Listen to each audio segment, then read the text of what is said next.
Our next speaker is Wolfgang Stuerzlinger, who is a professor at the School of Interactive Arts and Technology at the Simon Fraser University. So he'll be speaking about the challenges and opportunities of interacting with n-dimensional data in immersive 3D. So please welcome Wolfgang.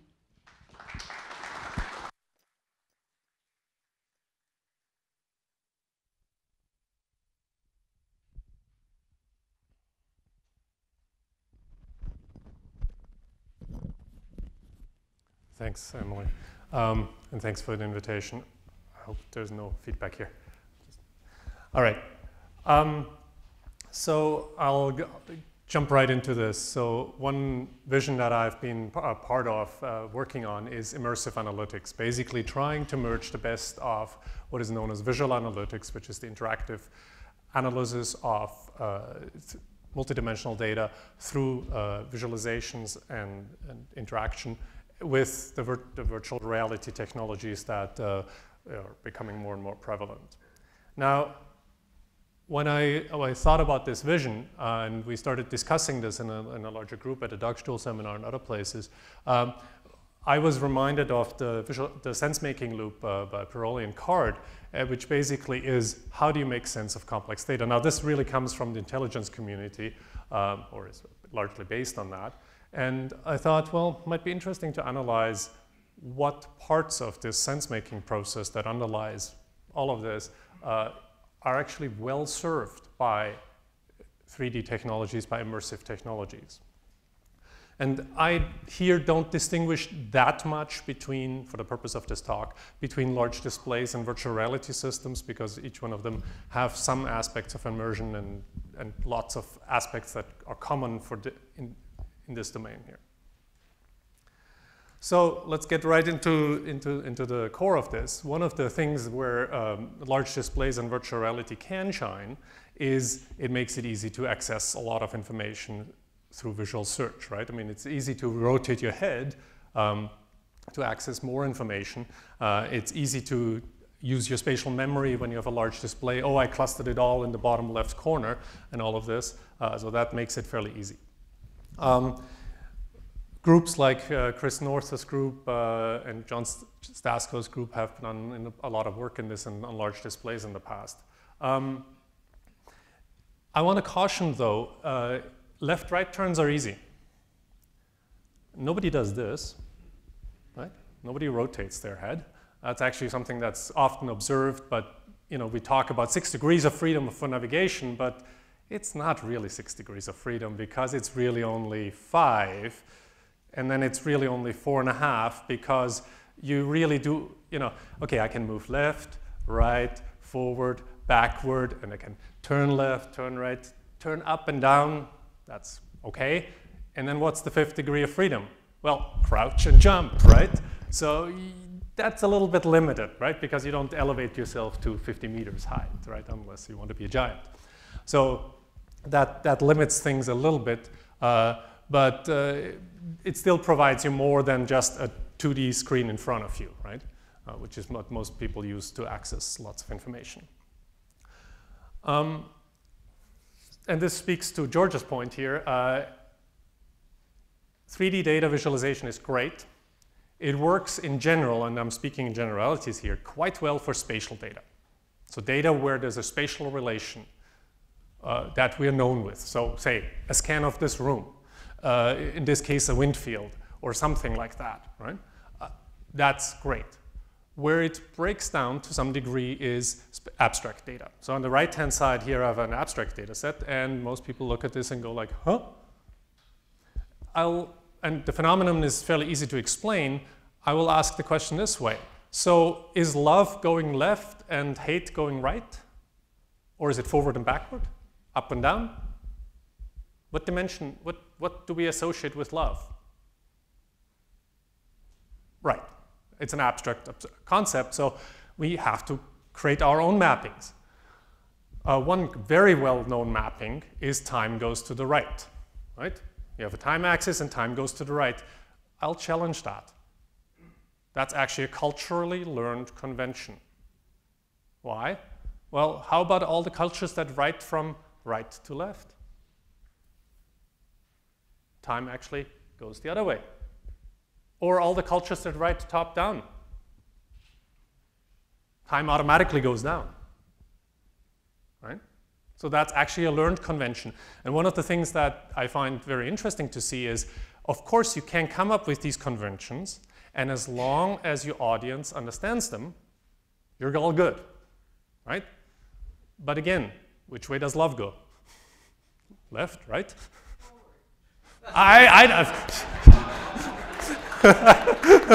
Well said. But again, a convention, right? It could go up too, right? So, looking at technologies, because we use them to interact with the data, right? There are several things that are important to think about. So one thing that I use in teaching to illustrate the point of stereo is, so where does stereo work really well, right? I mean, does stereo work close to you or further away? Where does it provide more information? Up close. Okay, fine. So now let's look at Hollywood. I mean, we're not very far here, so let's look at Hollywood. So where do we have movies where most of the content is close to the viewer?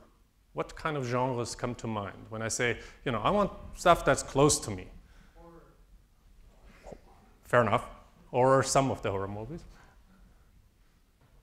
What other movies come to mind when you have stuff really close? Romance, comedy, all of these movies, right? So that's the best content for stereo. Interesting, right? Yes, of course. What people do is we artificially play with the stereo, right? We do things like we pull our eyes apart to make them closer together to exaggerate the stereo. And in many stereo movies that you have seen, at the end you have this obligatory effect that at the end you have, as the last scene, you get reminded that you have seen a 3D movie because something flies right into your face, right? That's really important, so you remember it. Another way of just saying the same thing is, I've seen Avatar in 2D and 3D. It was a great movie in 2D. It was great content. It was engaging content. It was content that many people could easily engage with. That's what made it a great movie, well, among other things. So the reason why I point this out is because a lot of people say there's a lot of value in seeing everything in 3D. And I say yes, if the content is close by. I will pick on a domain here. If I'm on the surface of Mars and I see everything in stereo, as long as the content that I'm interested in is close by, stereo is a great idea. If I'm interested in the clouds in the background, stereo doesn't help me. So it really is a question of what is the data you're seeing, where do we use this technology for what it's good for, right? Moreover, I want to point out, and that's the top right image here, is that interaction with content in stereo also poses its own problems.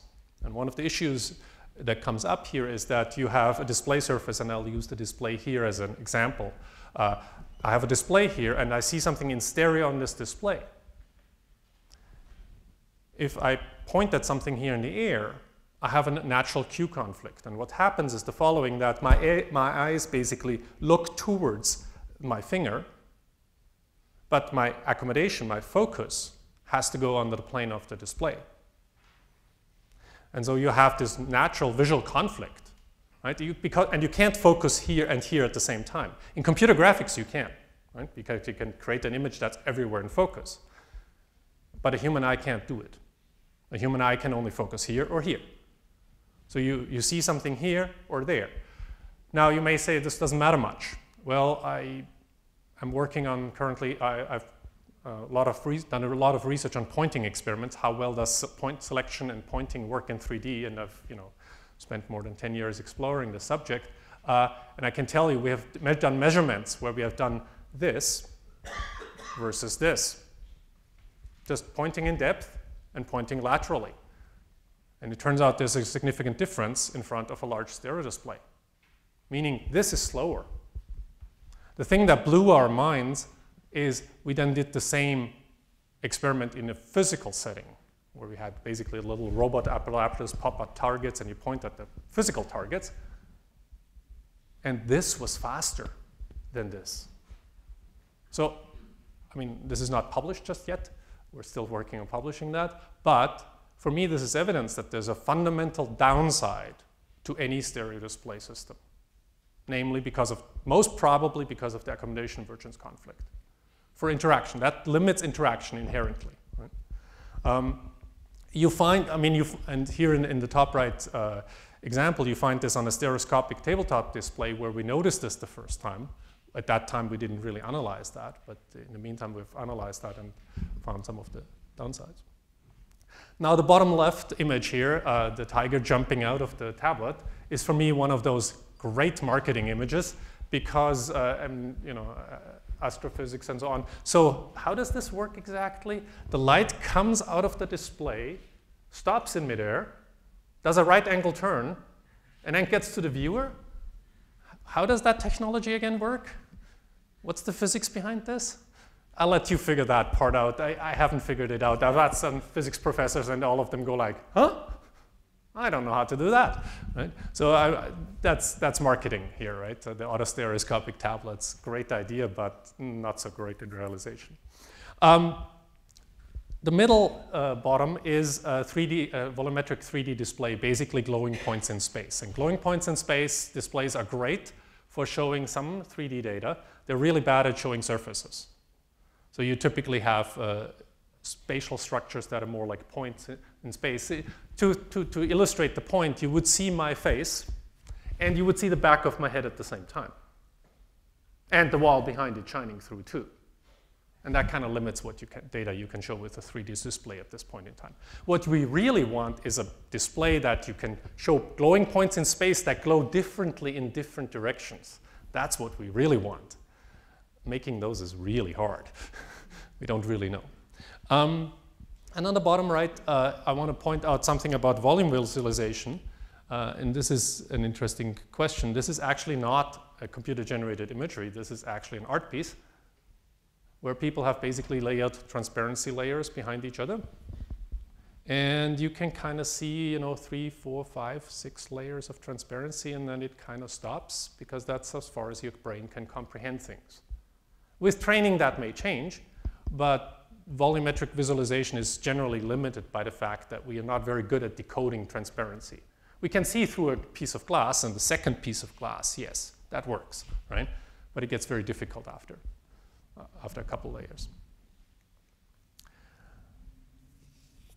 One thing that really limits people is navigation.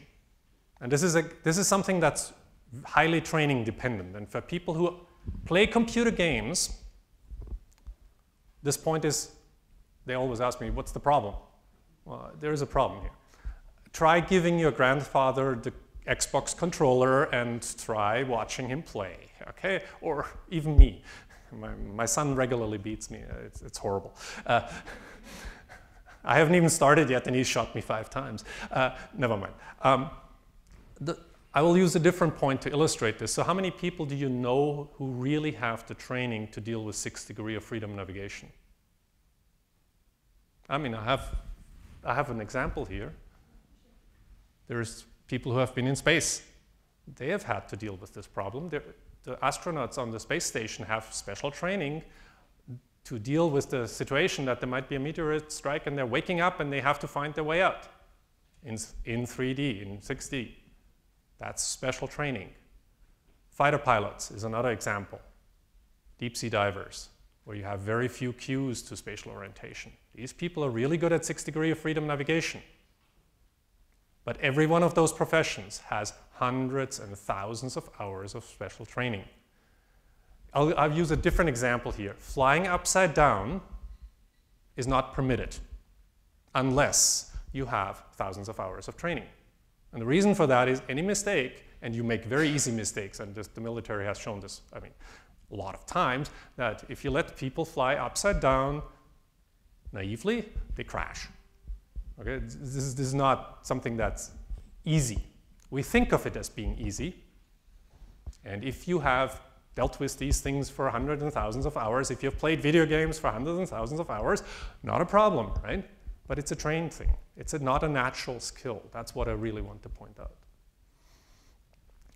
To also show you this in a different way, so we're here in California. Let's pick a country. Let's pick Europe, make it easy. So I want all of you, pop quiz, all of you, please point to Europe. Where is Europe relative to here? No, not on the map, sorry. Very good.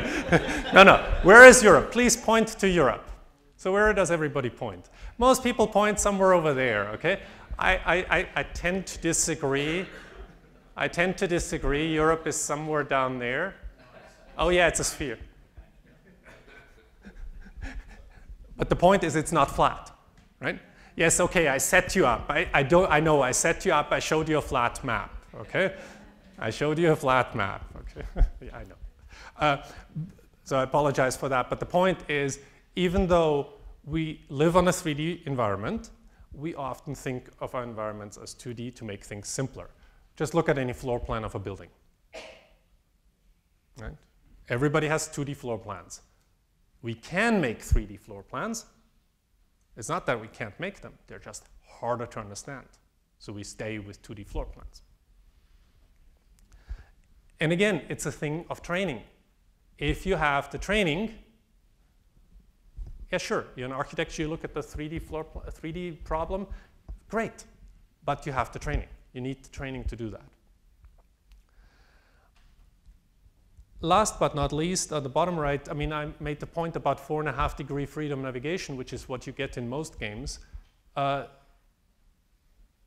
being a common interaction scheme. And one of the things that I want to point out is not that we can't make computer games that have 6 degrees of freedom. In fact, the last game that achieved commercial success with 6 degrees of freedom was also the only game that achieved commercial success with full 6 degree of freedom navigation, was in 1995. Anybody know which game that is? Descent, yes.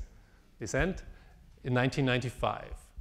That's how long, since then the gaming industry has said, this doesn't work for us, for our client base, right? Now, if things have changed since then, that's a while ago now, right? I cannot say, but there are some of the things that are important related to our spatial cognition that limit us, right, in this respect. Now, a lot of people say, okay, great, yes, but now we have the VR, the Vive, and we can move around, and we can walk around, and this is great. Or you have various interaction devices where you sit in stand on a dish, and you move your head physically, and so on. All of this is nice and good. I have looked at demonstrations of this, and I've played with those. If it involves physical exertion, the gamers don't like it. 5 minutes later, they stop. They go back to their controller. One of the things that I really want to point out, interacting like this is great for 5 minutes. How long can you keep your hands up? Remember the conductor? Beginning of the concert, middle of the concert, end of the concert. Right? It's tiring. Physical movement. Yes, but then you rest your arms on the steering wheel, right? Basically, you just rest it, and through friction and everything, you use very little energy. And you learn, in fact, and this is something that you learn in driving school, you're not supposed to grip the steering wheel like this, right? You're supposed to relax, right? Because it costs energy, right? So paradigms that use a lot of physical movements for navigation cost a lot of energy, that typically is not a good user interface, ergonomically speaking. I've done a lot of work on measuring various input devices. And the effect of input devices on performance, I can tell you the touchscreen and the mouse is the best input device that I know of.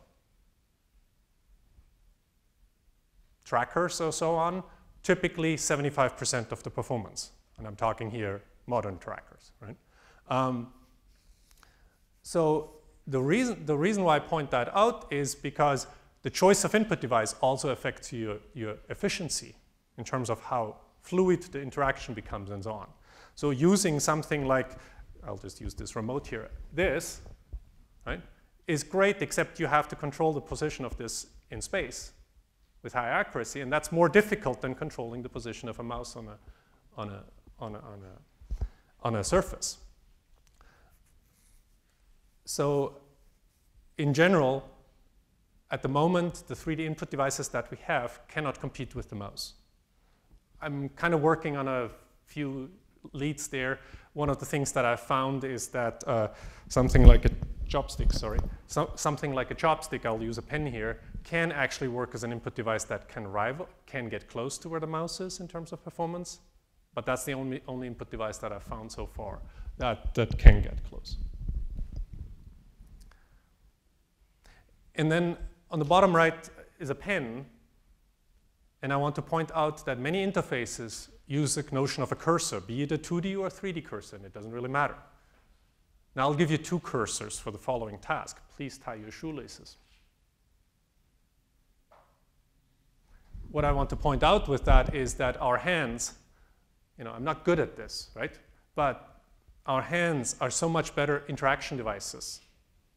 And we're so used to them relative to what a mouse or a touchscreen can do. So there are some inherent limitations on how far you can interact with these systems. It always seems easy to think about it. Okay, I want to take this block and rotate it. Right? With your hands, you can express that very easy. Mapping that to an efficient interaction is actually harder, a lot harder. Now, one aspect where immersive technologies really shine is presentation. And George was actually talking about this earlier, the engagement factor comes in, right? People get more engaged with the data. And that is a great thing. I mean, he's been using the new virtual reality data viewer, and climbing bar graphs is kind of like a more funny take on this. But it is really about the content. A great book, as difficult as it is to access, you actually have to read it,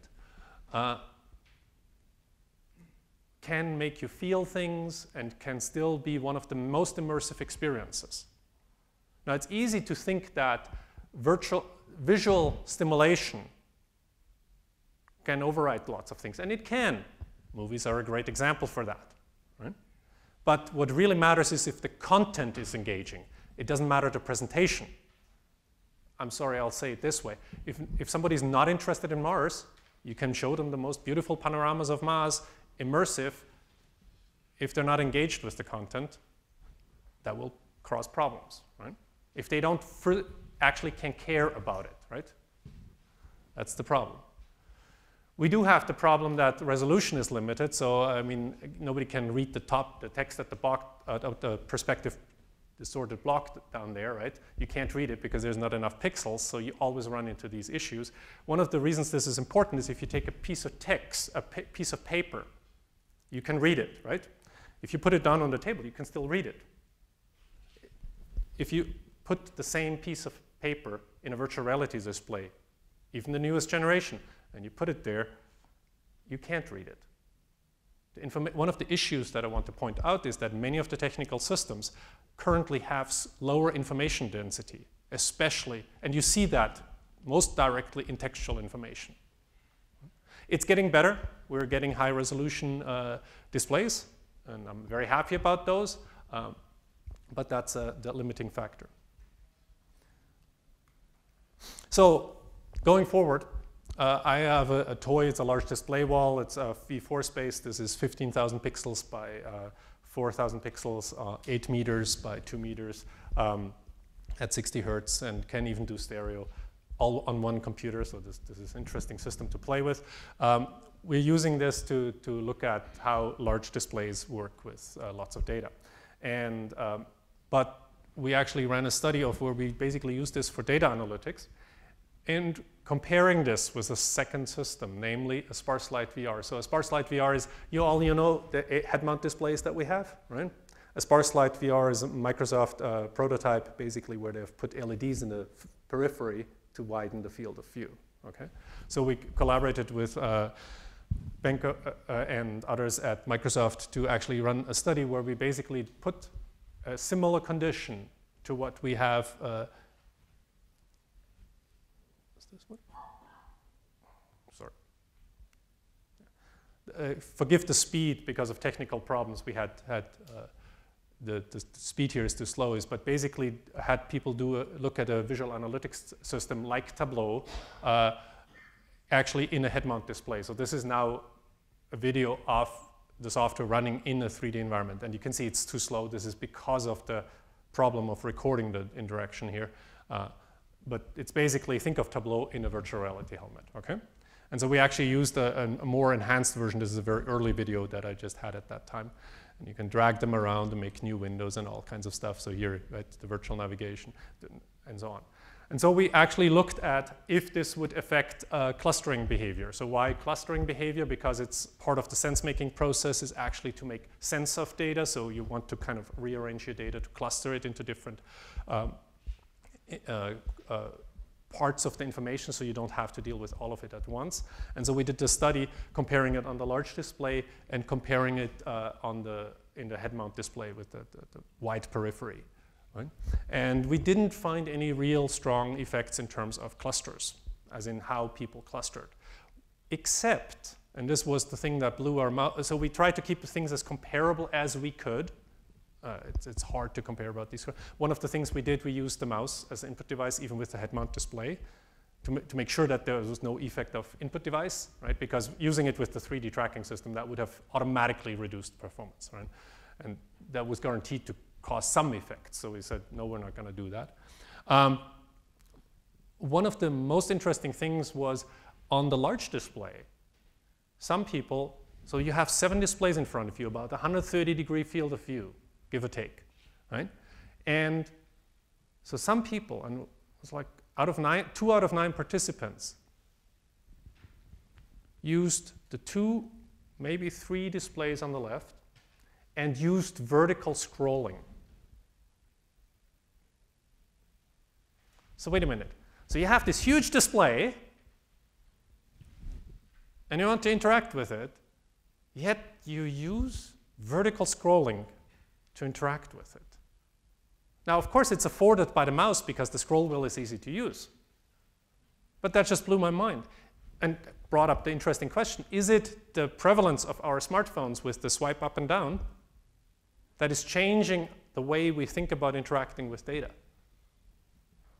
So that one's still puzzling me, and we're still analyzing that data. We're running more participants on this and so on. But this is something that's really puzzling me.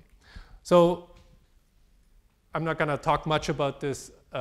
We did some analysis on which parts of the sense-making process are actually supported, and it turns out that most of the pluses are in the bottom left corner, most of the things that are well supported. Most of the higher level sense-making activities are not as well supported, okay, except for presentation. And this is just a very general statement here.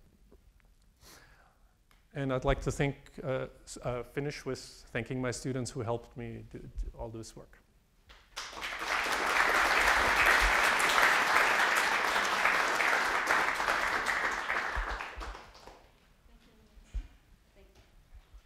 Thank you, Wolfgang. Maybe we can have quick questions because Sure. we're kind of running out of time. So there's a couple questions at the back there. So let me just run this up there. Oh, thank you. Is there a question on the left? So, yeah, so I'll take that one in the meantime. Me first? Okay, hi. I'm just curious, given all the depth cues, getting back to data visualization, given all the depth cues, have you done any studies to compare binocular vision and all the other depth cues versus no binocular vision? Because we found that if you increase resolution and frame rate, people think they're seeing 3D when they're not. And 3D has all sorts of physiological problems. So is there any research to show what happens having it versus taking it away? Yes and no. Okay, there are some people who are looking at this. I mean, I'll just transform this in a different domain and say, people can drive like this, but not like this. Well, it's not, you don't actually have to move your head much. You naturally actually don't keep your head stable. In fact, keeping your head stable actually hurts your neck. You actually naturally move a little bit, and there's the eye movements that help, okay? So you do naturally do this a little, you sway a little bit, especially when you're standing, right? But people are functionally, even if they're blind on one eye. So that kind of shows you already how far this goes, right? Can you perceive more with stereo? Yes. Colin? I'm actually asking, yeah. do you need to create two images, left eye, right eye, for a lot of your data visualization, or can people experience the data visualization in 2D just because of all the other depth keys? Yes and no. It really depends on the content, right? I'll give you one scene where you can't. Right? I can only see the left side of my hand with the left eye and the right side of my hand with the right eye. There's no way I can see this scene with a single eye. Okay, so it really depends on the content. If your content is far away, it doesn't matter, right? If your content is close, yes, there's a difference. Sorry. Just a quick question. You mentioned sense making several times, yeah. But in my opinion, actually there's a circular dialogue, interaction with the environment. You have a sense giving part as well that you didn't mention. When you rearrange, and from the rearrangement you get insights, yes. And there you have a sense making part, but it's not separated out. For me, the way I see sense making is actually interacting with the data to make sense out of it. So that's also one of the reasons why I chose clustering in the study, right? Because it's an interaction with the data to actually try to make sense of it, right? Yeah, I agree. So I find it interesting you said like people move left to right and forward and back, but they don't want to go up and down. So as a geologist, I like to, having done the on-site experience, I like to crawl around and look at the very grains. And that was interesting. But also I think that, a lot of times I found that VR's problem is that you can't walk around in all the space like this room here, but if I can move my data with another dimension, then you can look up, above the surface, or go down to the ground, or go below the surface, and I find that very useful. I agree with you. What I want to point out, and thanks for making that point, because I did forget to make that point, and that's a very interesting one. You're trading off navigation with interaction, okay? So yes, you can move the virtual viewpoint anywhere you want at the cost of moving it. Okay, you have to do the interaction to move it. Now, one of the situations where this really becomes interesting is, and this is well established in the gaming community, what if you move into places where you can't interpret the visual stimuli? Like say I move my viewpoint into the pillar. A lot of people just get lost at that point, right?